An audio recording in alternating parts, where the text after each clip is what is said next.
The moon has always been right there. Same spot every single night forever. Blob thinks the moon is basically furniture, a giant nightlight bolted into the sky. Brainy insists the moon never moves. Actually, the moon has other plans. The moon is quietly packing its bags. It even left Earth a sticky note. It's not you, it's tidal friction. Earth Blob did not see this coming. The moon is ghosting Earth for real. 1.5 inches every year. That sounds tiny but keeps adding up.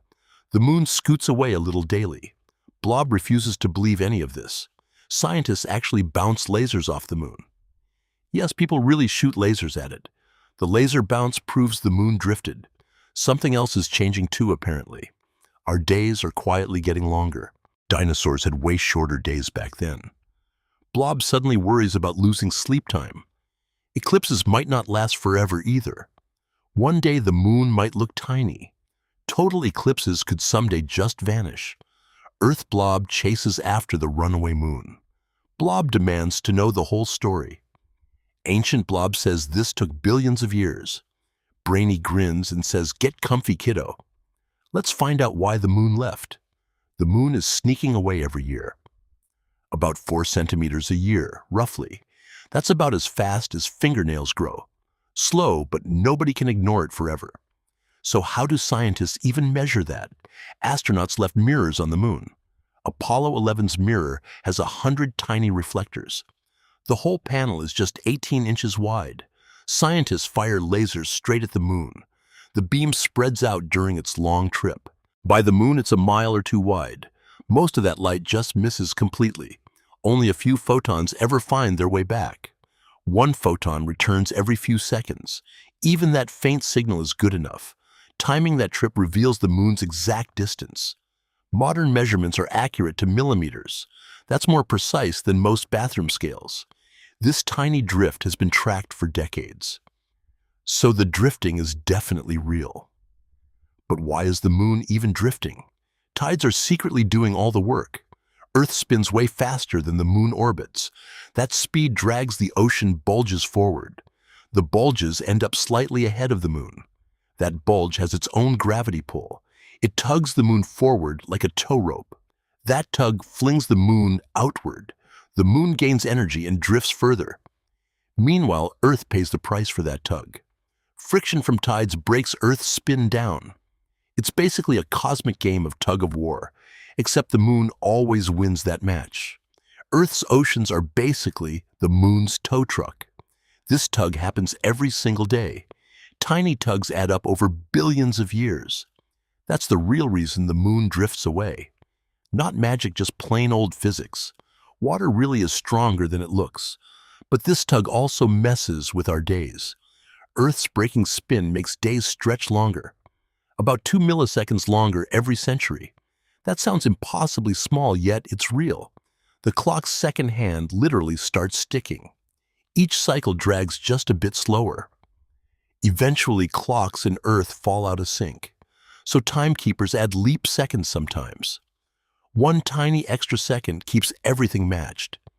It's basically Earth's spin needing an oil change. Mondays already feel too long as it is. Now Mondays are officially getting longer too. Blob is not thrilled about that news. These changes happen far too slow to feel. Dinosaurs actually had much shorter days. Back then a day was barely 23 hours. Someday our days could stretch past 25 hours. But that shift takes many millions of years. No need to panic about bedtime yet. Every tide quietly rewrites Earth's clock forever. The moon and our clocks are forever linked. Let's rewind to baby Earth billions of years ago. Back then, a full day lasted 5 hours. Earth used to spin like a runaway top. Ancient Blob rides Earth like a merry-go-round. This ride never ever stops. The moon back then looked absolutely enormous. It looked like a giant pizza overhead. The moon sat only 80,000 miles away. That's 3 times closer than the moon today.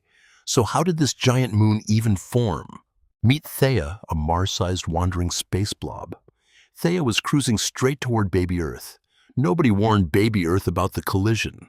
Then Theia smashed directly into young Earth. That crash happened 4.5 billion years ago. The impact blasted molten confetti into space. That fiery debris just floated around Earth. Slowly, the confetti chunks began clumping together. That clumping ball became a brand new moon. Say hello to the newborn baby moon. The moon basically formed from Earth's leftovers. So the moon and Earth are basically siblings.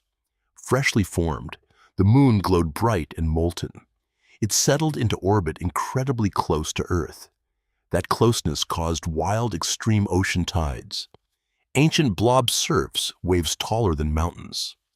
Gravity between them was pulling incredibly hard. Slowly over time, the moon drifted outward.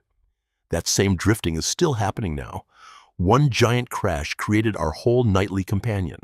But this whole story has one weird deadline. Total solar eclipses are actually a lucky accident. The sun and moon just look the same size. That's only because of their distance and size.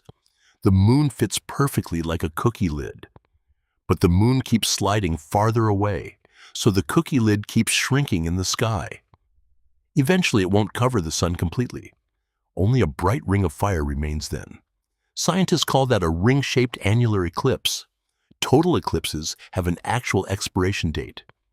They'll vanish somewhere far in the future. That could happen in 600 million years, or maybe as late as 1.2 billion years. Either way, total eclipses are not forever. Future humans will only see ring eclipses, so catch a total eclipse while you still can. But wait, there's an even weirder ending coming. Someday the moon and Earth could tidally lock.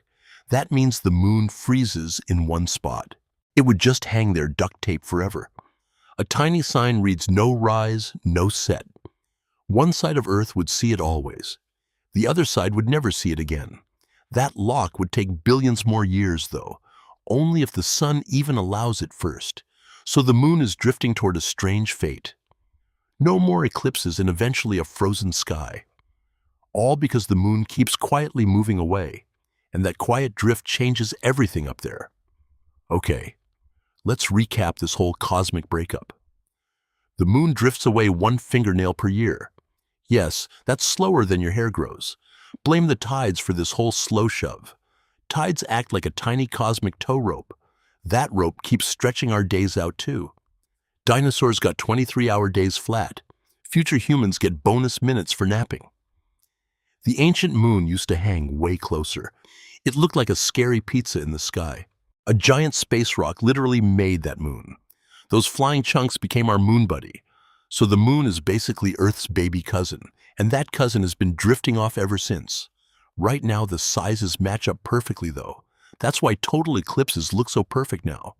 This alignment is a total cosmic coincidence.